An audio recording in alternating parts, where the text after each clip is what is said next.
Welcome students. आज हम पढ़ेंगे principle and process of biotechnology का पार्ट 6, जिसमें हम पीसीआर और स्क्रीनिंग के बारे में पढ़ेंगे। स्क्रीनिंग में हम कैसे ट्रांसफॉर्म होस्ट को स्क्रीनिंग करते हैं, सिलेक्ट करते हैं, उसके बारे में देखेंगे। और पीसीआर में देखेंगे बिना होस्ट में हम कैसे क्लोन कर सकते हैं, एम्पलीफाई कर सकते हैं रिकॉम्बिनेंट डीएनए को। तो चलो स्टार्ट करते हैं। माई सेल्फ प्रियरंजन त्रिपाठी और आप देख रहे हैं हमारी यूट्यूब चैनल। तो पहले हम स्क्रीनिंग के बारे में देखेंगे। Screening of host cell clone containing the recombinant plasmid.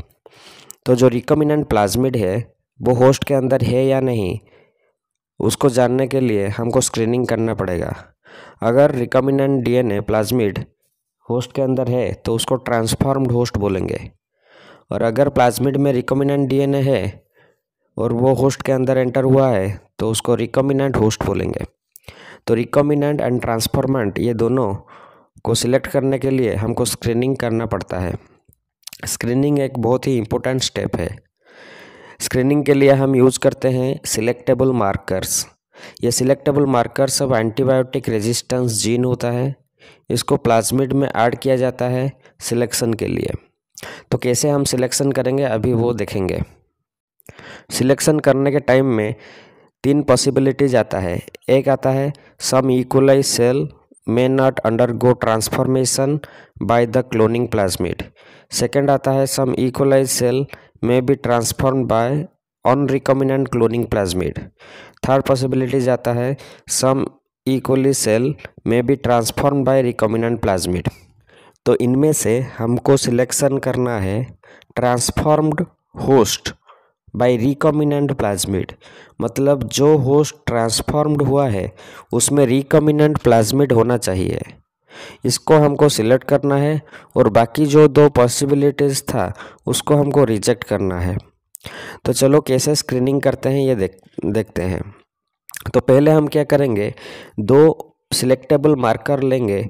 एक है ampicillin resistance gene, another is called tetracycline resistance gene.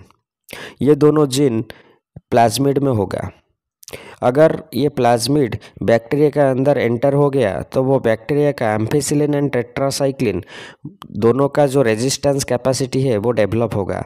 इसका मतलब है हम एम्फिसिलिन कंटेनिंग मीडियम या फिर टेट्रासाइक्लिन कंटेनिंग मीडियम में वो बैक्टीरिया को कल्चर करेंगे तो वो बैक्टीरिया ग्रो करेगा, वो किल नहीं होगा क्योंकि उसका रेजिस्टेंस पावर आ गया है। अब हम क्या करेंगे, बैक्टीरिया के अंदर जो एम्फिसिलिन रेजिस्टेंस जीन है उसको हटाएंगे और वहाँ पर रिकॉम्बिनेंट डीएनए को इंसर्ट करेंगे।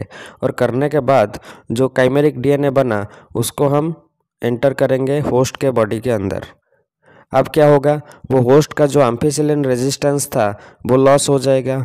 अभी वो एम्फिसिलिन मीडियम में ग्रो नहीं होगा, लेकिन अभी भी उसका टेट्रासाइक्लिन रेजिस्टेंस जीन है, इसलिए टेट्रासाइक्लिन में उसका ग्रो होगा और वो कल्चर करने से वो नहीं मरेगा।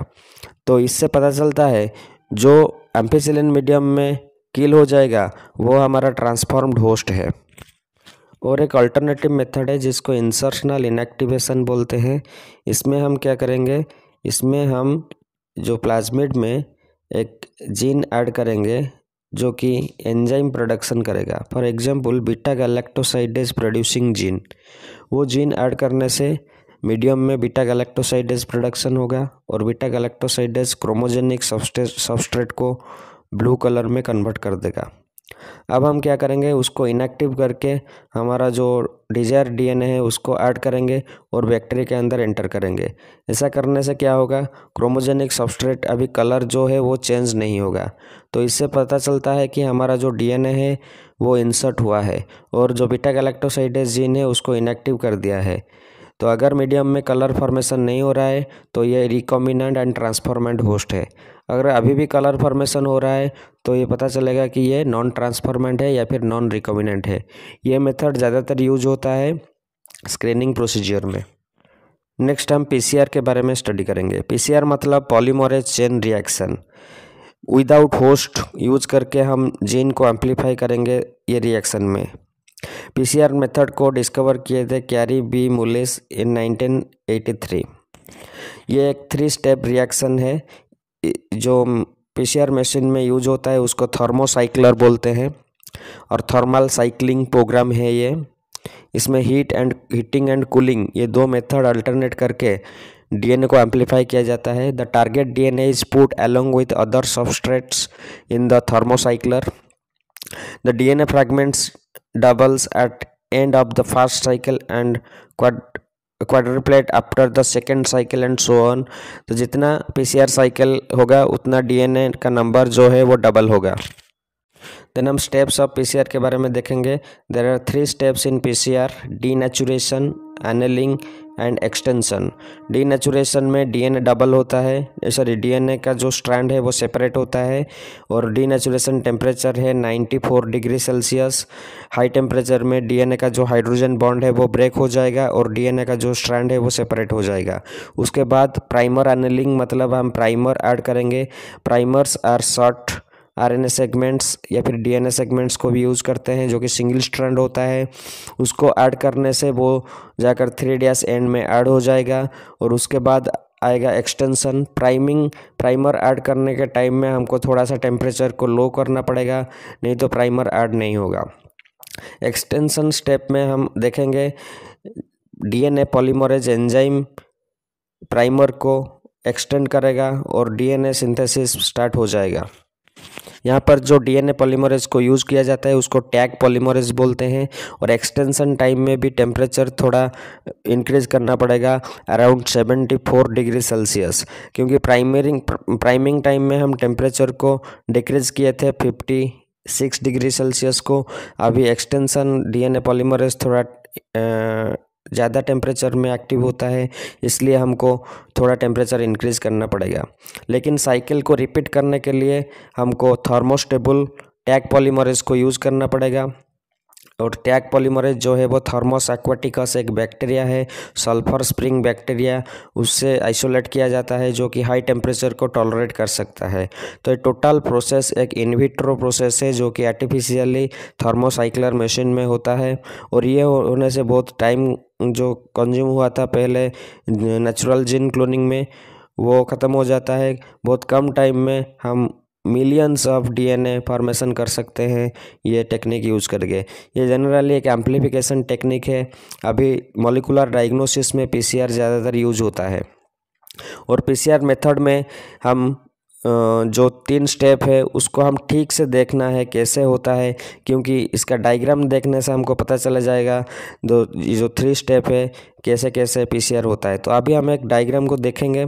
अब देखो क्या क्या सब यूज होता है थर्मल साइक्लर में। थर्मल साइक्लर मशीन में हमको DNA sample, primers, nucleotides, tag polymerase, buffer, ये सब को एक पीसीआर ट्यूब में ऐड करना है और ऐड करने के बाद थर्मोसाइक्लर में रखना है।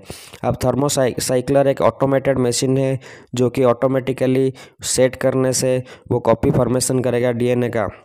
यहाँ पर देखो पीसीआर प्रोसेस जो है जो 1 साइकिल का दिया है उसको डिटेल्स में हम देखेंगे। पहले डीनेचुरेशन हुआ है 95 डिग्री सेल्सियस, 95 से 97 रहता है और डीनेचुरेशन होने से डीएनए का जो हाइड्रोजन बॉन्ड है ब्रेक हो जाता है तो चेन सेपरेट हो जाता है। उसके बाद एनेलिंग में थोड़ा टेम्परेचर कम हो जाएगा 55 से 57 डिग्री सेल्सियस और एनेलिंग टाइम में प्राइमर एनेलिंग होगा 3' and of the each strand. उसके बाद आएगा एक्सटेंशन फेज में टेम्परेचर थोड़ा इंक्रीज करेंगे 72 से 74 और एक्सटेंशन में क्या होगा डीएनए सिंथेसिस होगा by using tag polymerase enzyme.